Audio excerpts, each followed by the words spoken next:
성경 창세기 18장을 보면 소돔과 고모라가 멸망당하게 되는 이야기가 나옵니다. 소돔과 고모라의 멸망 소식을 들은 아브라함은 의인이 악인들과 함께 멸망당하는 것은 하나님의 공의에 어긋난다는 생각을 했습니다. 아브라함은 조카 롯이 거주하는 소돔성이 아무리 타락했어도 성 안에 적어도 50명 정도의 의인은 있으리라 생각했습니다. 그러나 혹시 그 정도는 아닐 수 있다 싶어 아브라함은 하나님께 기도하면서 의인의 숫자를 하향 조정했습니다. 50명에서 45명, 40명, 30명, 20명으로 계속 줄여 나갔습니다.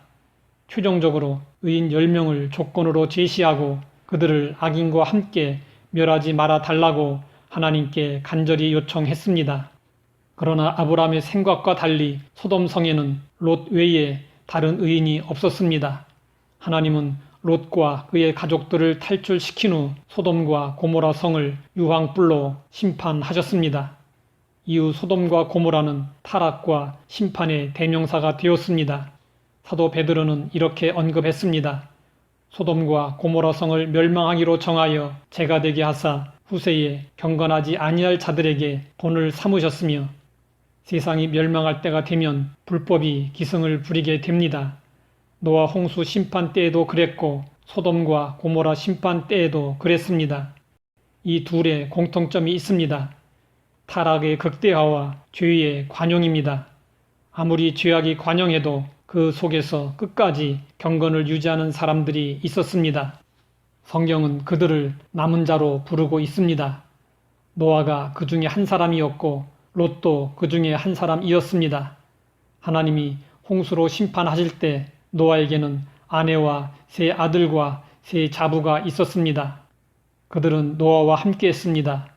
노아와 가족들은 함께 방주를 만들고 함께 홍수 심판에서 구원을 받았습니다. 그러나 롯은 외로웠습니다. 두 딸들과 결혼할 사위들은 롯이 심판을 피해 성을 떠나자고 말하자 농담으로 여겼습니다.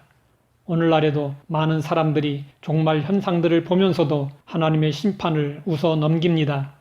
롯의 아내는 도망을 가던 중 소돔성에 미련을 두고 뒤돌아보다가 소금 기둥이 되고 말았습니다. 오늘날에도 많은 성도들이 하나님을 믿는다 하면서 여전히 세상을 사랑하고 있습니다. 딸들은 아버지 롯에게 술을 마시게 한 후 자손을 얻는 몹쓸 짓을 했습니다. 롯의 딸들의 도덕적 수준은 소돔성 사람들과 별 차이가 없었습니다. 오늘날 성도들의 도덕적 수준도 세상 사람들과 별 차이가 없어 보입니다. 불법한 세상 속에서 의인으로 산다는 것은 너무나도 힘들고 어렵습니다. 소돔성에서 의인 롯은 무법한 자들의 음란한 행실로 말미암아 고통을 당했고 심령이 상했습니다. 이 시대의 불법과 잘못된 행실을 보고 아무런 감각이 없으면 그 사람은 이미 세상 풍조에 물든 사람입니다. 하나님의 뜻대로 사는 사람이라면 세상의 불법으로 인해 마음이 상해야 합니다. 예수님은 재림의 때를 소돔이 멸망하던 때와 연관하여 말씀하셨습니다. 롯이 소돔에서 나가던 날에 하늘로부터 불과 유황이 비오듯 하여 그들을 멸망시켰느니라. 인자가 나타나는 날에도 이러하리라. 그 시대 사람들은 먹고 마시며 원초적인 쾌락에 빠져 살았습니다.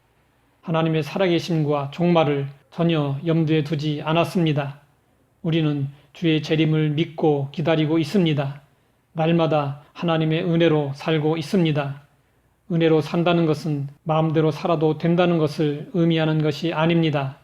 세상에 좋은 것 다 챙기고 즐기면서 주님의 제자가 될 수는 없습니다. 우리는 거룩하신 하나님을 닮아야 하고 다시 오실 영적 신랑 예수님을 맞이할 수 있는 정결한 영적 신부가 되어야 합니다. 주님 앞에 서게 되는 그날을 바라보며 항상 경건하기를 힘쓰며 믿음과 순종의 삶을 살아야 합니다. 하나님 아버지, 시대를 분별할 수 있는 안목을 갖게 하시니 감사합니다.